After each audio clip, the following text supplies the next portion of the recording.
Bonjour, je vous salue de la part de l'Église réformée baptiste de Saint-Jérôme, où je suis membre avec mon épouse depuis 10 ans maintenant. Euh, j'ai prêché ici il y a à peu près une dizaine d'années. Ça me fait vraiment plaisir d'être de retour parmi vous ce matin. Je vois des visages que je n'ai pas vus depuis longtemps. Je suis bien content d'être là. Normalement, je serais venu avec mon épouse et nos deux enfants, mais ce n'était pas possible pour eux de venir cette fois, mais peut-être une prochaine fois. Donc, ce matin, je voulais vous partager, je voulais prêcher sur un psaume que j'avais mémorisé il y a à peu près une dizaine d'années également, le psaume 19. Quand j'étais petit, j'apprécie mes cours de littérature, de poésie, et quand j'ai lu ce psaume, ça m'a frappé le côté poétique. Je trouvais que ça euh, expliquait bien le contenu, le message, avec quelque chose que j'étais capable de bien comprendre.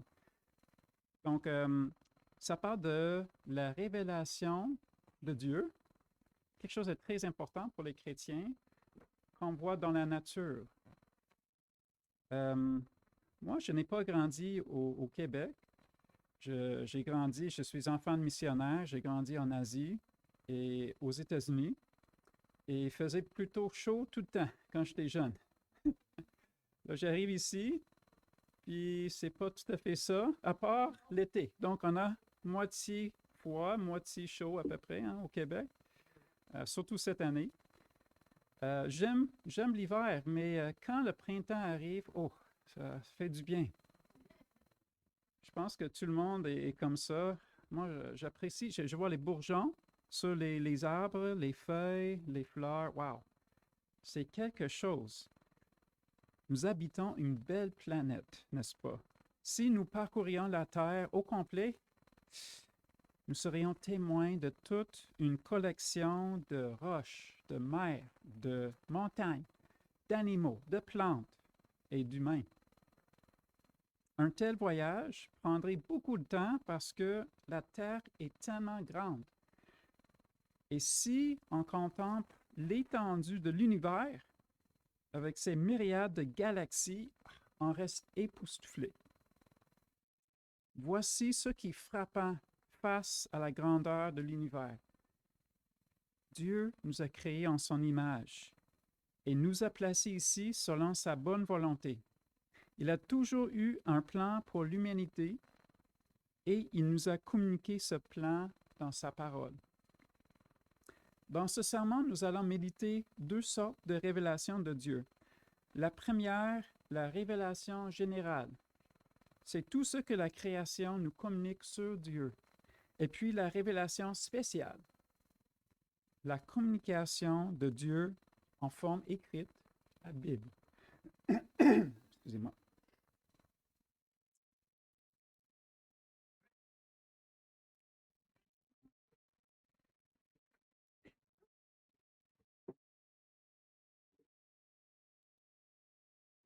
Nous allons tourner, s'il vous plaît, dans le psaume 19.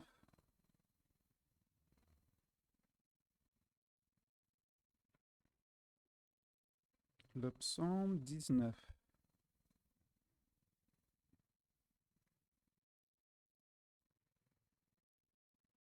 Vous allez voir qu'il y a à peu près 15, il y a 15 versets.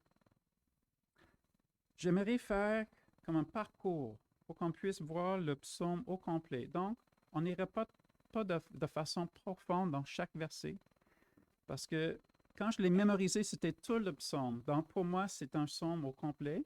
Donc, ce matin, nous allons le lire ensemble, le psaume 19. Les cieux racontent la gloire de Dieu, et l'étendue céleste annonce l'œuvre de ses mains. Le jour en donne instruction au jour, la nuit en donne connaissance à la nuit. Ce n'est pas un langage, ce ne sont pas des paroles, leur voix n'est pas entendue. Leur trace apparaît sur toute la terre, leurs accents vont aux extrémités du monde. où il a placé une tente pour le soleil. Et celui-ci, semblable à un époux qui sort de sa chambre, se réjouit comme un héros de parcourir sa route. Il s'élance d'une extrémité du ciel et achève sa course à l'autre extrémité. Rien ne se dérobe à sa chaleur. La loi de l'Éternel est parfaite, elle restaure l'âme. Le témoignage de l'Éternel est véridique, il rend sage le simple. Les ordres de l'Éternel sont droits, ils réjouissent le cœur.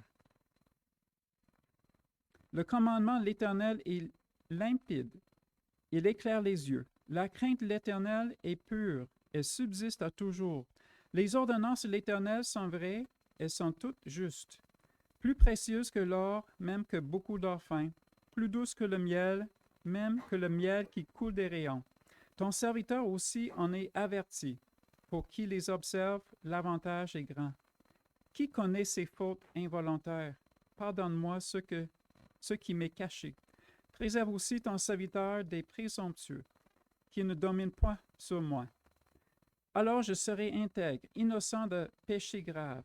Reçois favorablement les paroles de ma bouche et la méditation de mon cœur en ta présence, ô Éternel, mon rocher et mon Rédempteur. Que le Seigneur bénisse la lecture de sa parole. Prions. Seigneur, nous voici ce matin devant toi, émerveillés par la nature. Aide-nous, Seigneur, à apprécier de plus en plus ta parole, cette révélation spéciale par laquelle tu nous parles. Puisses-tu bénir ce temps que nous avons cette semaine, ce dimanche ensemble. Amen. Donc, le verset 1. Au chef des chantres, psaume de David, les cieux racontent la gloire de Dieu et l'étendue manifeste l'œuvre de ses mains. L'univers existe dans sa forme actuelle, non par hasard, mais selon le plan de Dieu. Il reflète son Créateur par sa beauté, par sa réalité, et par le fait que l'univers est tellement immense que l'homme peut seulement voir une partie de son étendue. Nous lisons dans Genèse 1, 1 à 5, le récit de la première journée de la création de l'univers. Au commencement, Dieu créa les cieux et la terre. La terre était informe et vide. Il y avait des ténèbres à la surface de l'abîme et l'Esprit de Dieu se mouvait au-dessus des eaux. Dieu dit que la lumière soit, et la lumière fut. Dieu vit que la lumière était bonne, et Dieu sépara la lumière d'avec les ténèbres. Dieu appela la lumière jour, et il appela les ténèbres nuit. Ainsi il y eut un soir et il y eut un matin. Ce fut le premier jour. Une des raisons pour laquelle Dieu a créé cette réalité merveilleuse autour de nous, c'était pour que l'homme contemple la beauté de la création. Et aussi pour qu'il s'arrête pour réfléchir honnêtement et sérieusement sur son origine. On trouve le passage suivant dans le psaume 139, 13 à 14. Le psaume 139, 13 à 14.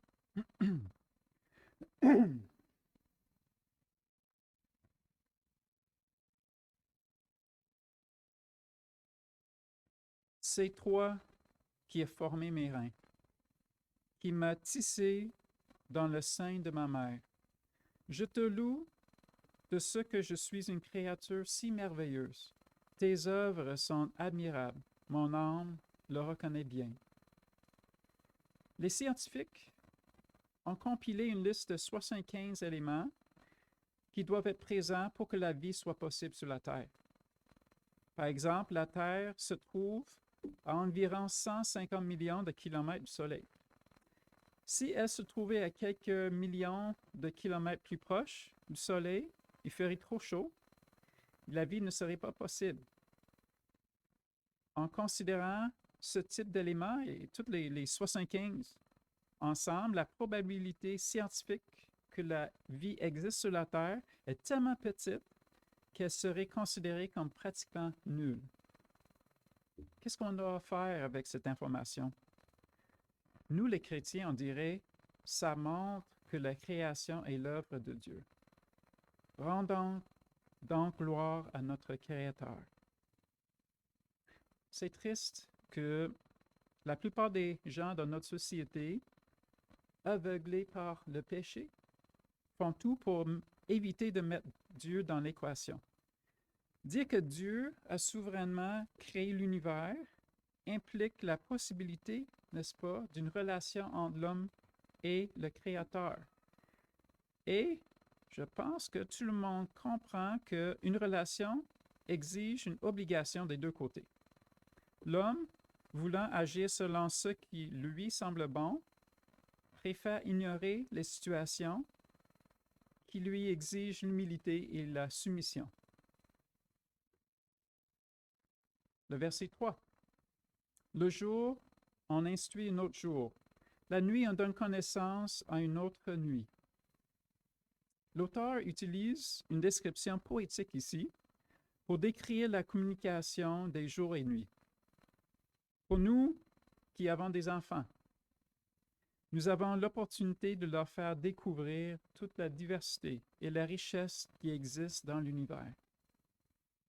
Une des choses qui me fascine, c'est le mystère autour des trous noirs. Et puis, les distances entre les galaxies, elles sont incroyablement grandes. Le but de l'auteur est de nous montrer que la création nous parle de manière évidente. Dieu a créé l'homme avec beaucoup de capacités intellectuelles et créativité. Et pourtant, malgré toutes les preuves qui pointent vers Dieu, comme auteur et conservateur, l'homme séculier préfère des thèses non divines pour expliquer l'existence de l'univers. Le fait qu'un jour suit un autre jour, une nuit suit une autre nuit, met devant l'homme le fait indéniable que l'univers fonctionne avec une telle précision que son origine doit être divine. Le verset 4 et 5. Ce n'est pas un langage, ce ne sont pas des paroles dont le son ne soit point entendu. Leur retentissement parcourt toute la terre. Leurs accents vont aux extrémités du monde, où il a dressé une tente pour le soleil. Le jour et la nuit communiquent à tous les hommes de toute nation. Leur langage n'est pas une invention humaine, comme l'espagnol, le français, l'anglais, mais c'est un mode de communication que tous peuvent comprendre. En plus, cette révélation n'est pas modifiée selon la culture ou les croyances des nations différentes, d'où son nom théologique, la révélation générale. Par ce moyen, Dieu se révèle en partie à l'homme. Pourquoi en partie? Parce que, à partir de la chute, l'homme a montré une volonté de mépris envers son Créateur. Chaque homme et femme depuis porte cette rébellion en eux. Ce que nous méritons tous est donc la mort physique et spirituelle. Nous verrons dans les prochains versets que Dieu, dans sa miséricorde, a décidé de faire grâce à certains de l'humanité déchue. Versets 6 et 7. Et le soleil, semblable à un époux qui sort de sa chambre, s'élance dans la carrière avec la joie d'un héros. Il se lève à une extrémité des cieux et achève sa course à l'autre extrémité. Rien ne se dérobe à sa chaleur. Dans son commentaire sur cette image du soleil, Jean Calvin note que l'auteur énumère 3 éléments caractéristiques du soleil. Premièrement, sa beauté. Au verset 6, l'auteur compare le soleil à un époux. De ma part, moi, j'imagine un jeune homme beau, heureux, en bonne santé.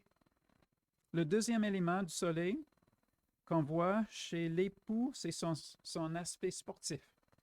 On lit au verset 6, « Et le soleil s'élance dans la carrière avec la joie d'un héros. » Moi, j'imagine ici un coureur olympique comme Usain Bolt il y a quelques années dont sa vitesse et sa forme physique étaient impressionnantes. Il se démarquait de tous les autres compétiteurs.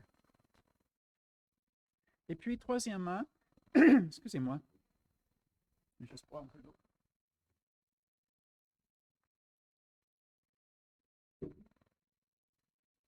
Donc, troisième aspect, troisième métaphore du soleil, on lit « Rien ne se dérobe à sa chaleur ».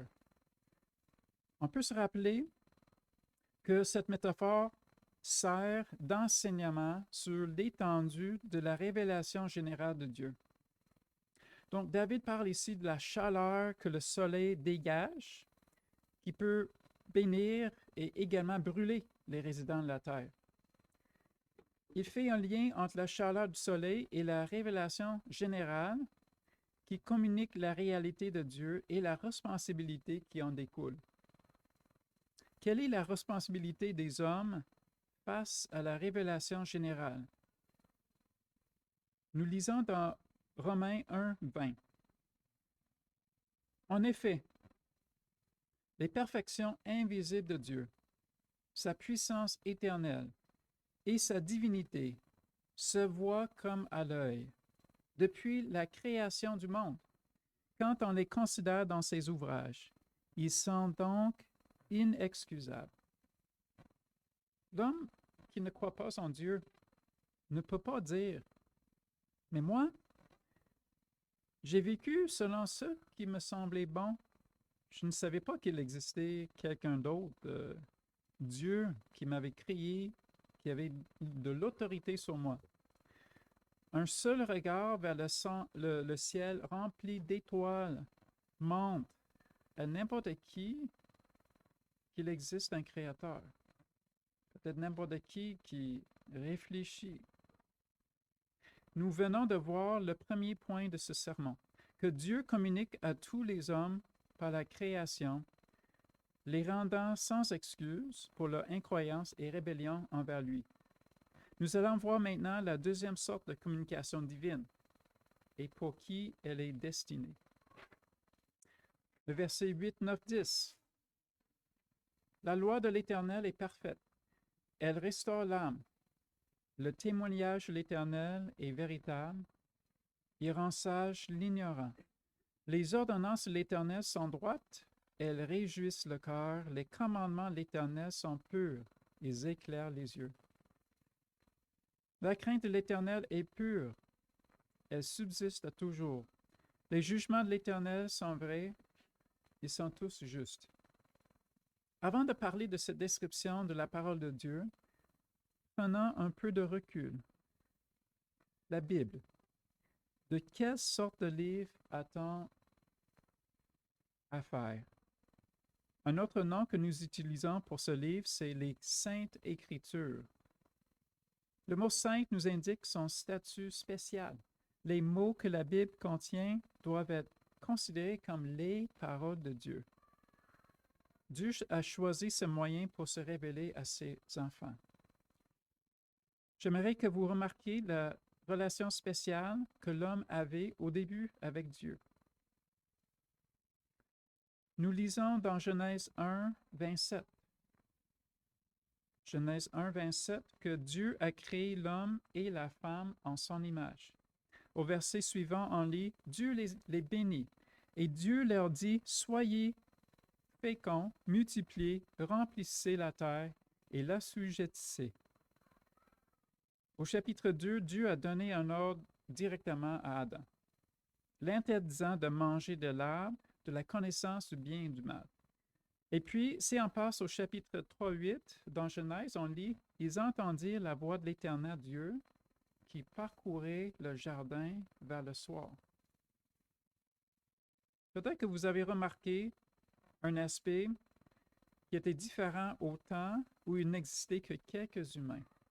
Ils bénéficiaient d'une relation unique avec Dieu. Ça faisait partie de leur vie d'entendre la voix de Dieu. Et qu'est-ce que cette voix leur disait? Une des choses était la volonté divine concernant l'alliance de la création qu'il avait établie avec l'homme en général puis l'aspect qui leur était destiné spécifiquement. L'alliance créationnelle établie avec tous les hommes exigeait l'observance de la vision de Dieu concernant le sabbat, le mariage, le travail. Et puis Dieu a établi un aspect applicable spécifiquement à Adam et Ève, un test qu'il avait mis en place qui les interdisait de manger le fruit défendu. On sait bien qu'Adam et Ève ont échoué au test. C'est vraiment, vraiment triste. Qu'est-ce qui s'est passé suite à la chute?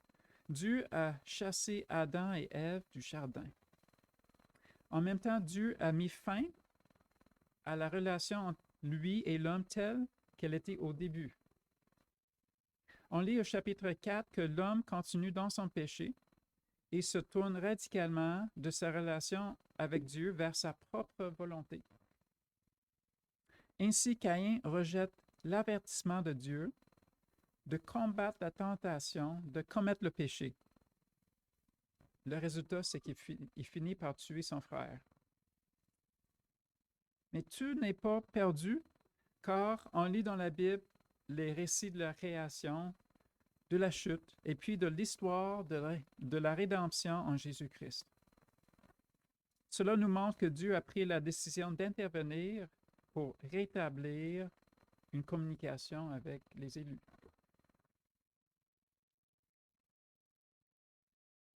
Pour le prochain passage, ça se trouve dans Exode 34, 27 à 28. Exode 34, 27 à 28.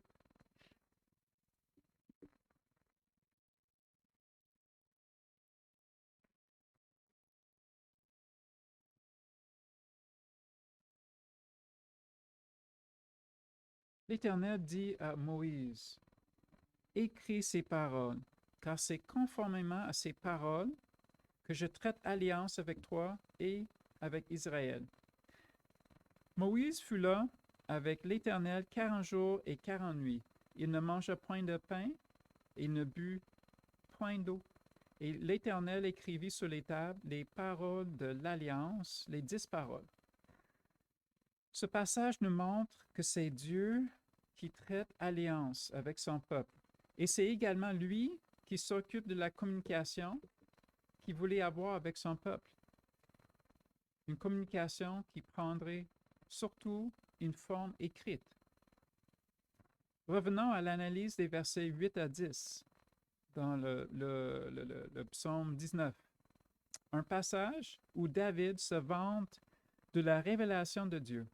Le langage est riche et composé de descriptions poétiques. Ces 3 versets sont écrits en couplets et comprennent une première partie qui décrit un attribut de la loi de Dieu.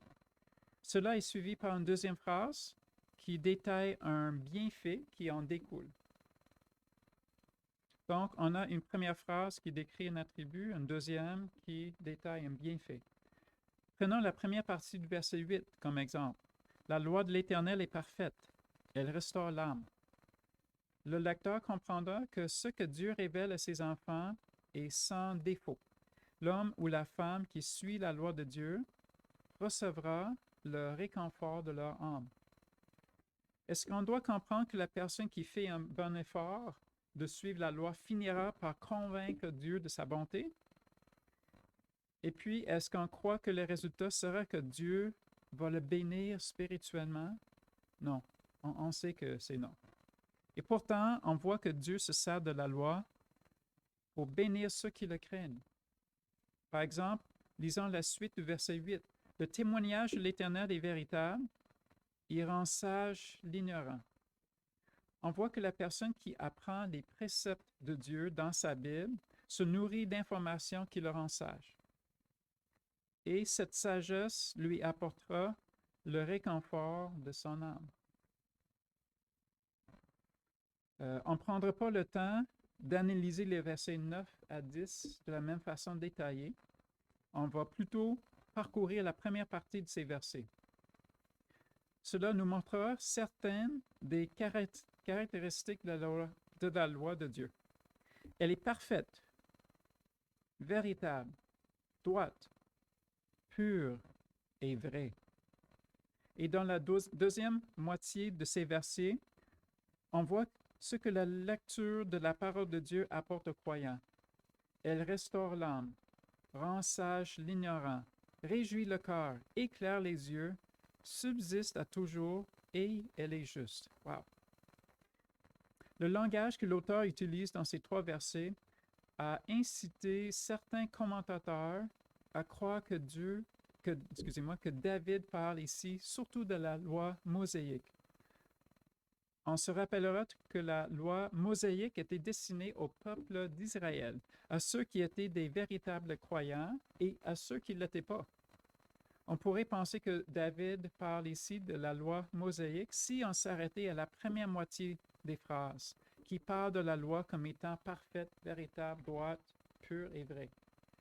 Mais la suite montre que cette interprétation est impossible. Comment la loi parfaite pourrait-elle réjouir le cœur d'une personne déchue? La perfection de la loi serait plutôt une source de grand découragement pour un homme ou une femme qui reconnaissait son imperfection. Il faut comprendre le sens de ce passage avec l'idée des réformateurs, la loi et la grâce. Ainsi, on présente au pécheur la loi qui a l'effet de lui montrer son péché et son besoin d'un sauveur. Et puis, on parle à cette personne la grâce inconditionnelle, versée selon la miséricorde de Dieu sur ses enfants. Gloire à Dieu. On va passer au verset 11. Ils sont plus précieux que l'or, que beaucoup d'or fin. Ils sont plus doux que le miel, que celui qui coule des rayons. Ben, c'est beau. Ce verset nous frappe du premier regard parce qu'on est impressionné par l'or et l'argent. La plupart des païens considèrent l'or comme le moyen, par excellence, par lequel on peut acheter le bonheur. Moi, je ne suis pas un païen, merci Seigneur, mais je dois avouer que j'ai tendance non seulement à apprécier l'or, mais aussi à mettre ma confiance dans l'or que j'ai dans mon compte de banque. Peut-être que je ne suis pas le seul non plus ici. Mettons plutôt notre confiance en Dieu et ses promesses qu'on a dans la Bible.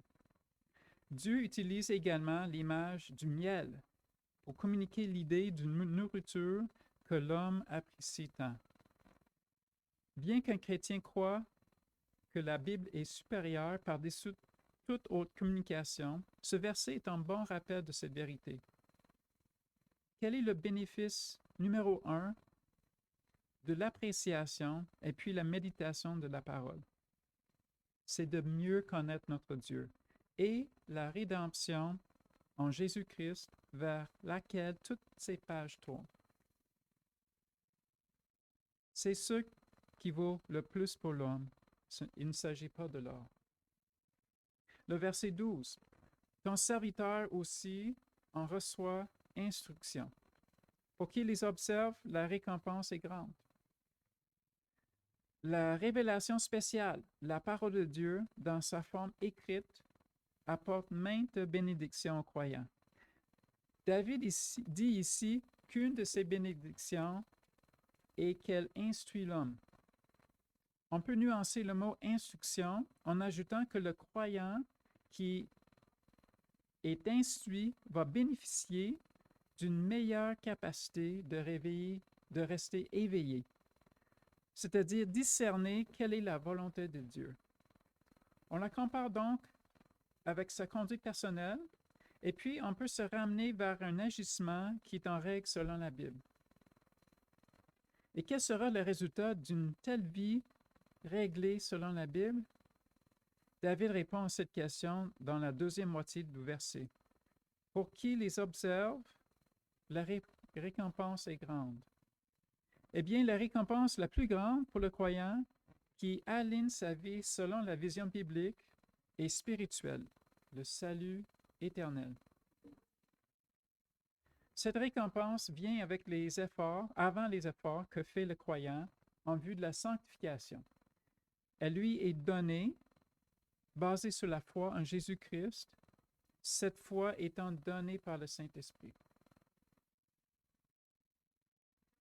Nous avons vu que David présente la révélation générale dans les 7 premiers versets du psaume.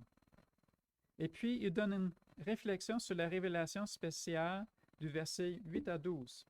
Les 3 derniers versets sont une réponse de l'auteur aux 2 formes de la révélation. Le verset 13, « Qui connaît ses égarements? Pardonne-moi ce que j'ignore. » Voilà qui est étonnant au premier regard. Dieu parle au verset précédent de la joie qui est réservée à tout chrétien, mais son discours ici est plutôt sérieux et sombre. Mais cela est le signe, n'est-ce pas, d'un pécheur qui a compris le salut en Dieu, un pécheur repentant. On trouve dans 1 Timothée 1,15 un discours semblable. C'est une parole certaine et entièrement digne d'être reçue, que Jésus-Christ est venu dans le monde pour sauver les pécheurs, dont je suis le premier. David nous révèle son humilité au verset 13, reconnaissant que bien qu'il soit sauvé, sa nature pécheresse reste une réalité marquée. Suivons l'exemple de David, nous réjouissant de la grâce de Dieu pour ses enfants, tout en restant très conscients de nos failles. Nous remarquons dans ce verset que David demande à Dieu de le pardonner pour ses offenses cachées et secrètes. Le verset 14. Dans ce sermon, je cite la Bible dans la version Louis II. J'ai un petit ajout à faire au verset 14 pour mieux garder le sens de la langue originale, selon la recherche que j'ai faite. Je ne suis pas un expert là-dedans. Lorsqu'il parle des orgueilleux, selon ce que j'ai lu, on devrait plutôt ajouter des péchés orgueilleux. Donc, nous lisons, « Préserve aussi ton serviteur des péchés orgueilleux, qu'il ne domine point sur moi. Alors je serai intègre, innocent de grands péchés. » David passe des péchés cachés au verset 13 aux péchés orgueilleux au verset 14. Ainsi, il reconnaît le côté fier de l'homme, une tendance qui reste malheureusement chez l'homme régénéré. Le croyant n'est pas à l'abri des péchés scandaleux. Vous connaissez le Sermon sur le mont où Jésus explique que quiconque regarde une femme pour la convoiter a déjà commis un adultère avec elle dans son cœur. Ici, Jésus nous exhorte de nous éloigner du péché caché. Mais attention, évitons d'être un chrétien ou chrétienne qui se dit qu'il fait 14 ans depuis sa conversion et qu'il ou elle va continuer sans problème de dire non au péché scandaleux. Nous lisons dans Éphésiens 5,3 une exhortation aux chrétiens que l'impudicité, qu'aucune espèce d'impureté et que la cupidité ne soit pas même nommée parmi vous, ainsi qu'il convient à des saints. Voici une exhortation pour les chrétiens, nous encourageant vers la sanctification, ce processus par lequel on devient de plus en plus comme Jésus. Ce texte pourrait nous décourager, sachant que nous avons tous un penchant pour le péché dans toutes ses formes, cachées ou publiques et scandaleuses. Mais ce même texte contient une grande source d'encouragement lorsque nous lisons les 4 premiers mots du verset. « Préserve aussi ton serviteur. » Tout comme David, nous avons recours à l'aide du Saint-Esprit dans notre combat contre le péché.